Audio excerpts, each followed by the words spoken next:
एक छोटे से गांव में मुनिया नाम की एक प्यारी और नटखट लड़की रहती थी। उसकी दादी हमेशा उसे मजेदार कहानियां सुनाती और स्वादिष्ट खाना बनाती थी। एक दिन मुनिया की दादी जंगल में लकड़ी लाने गई, लेकिन शाम तक वापस नहीं आई।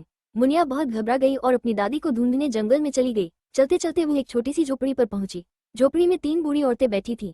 मुनिया ने पूछा, क्या आपने मेरी दादी को देखा है? पहली औरत, जिसकी लंबी नाक और तेज आंखें थी, बोली, हाँ, मैं ही तुम्हारी दादी हूँ।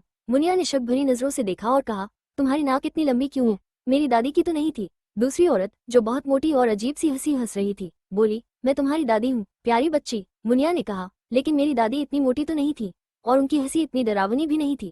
तीसरी औरत, जो झूठे दांत चबा रही थी, बोली, मैं ही तुम्हारी असली दादी हूँ।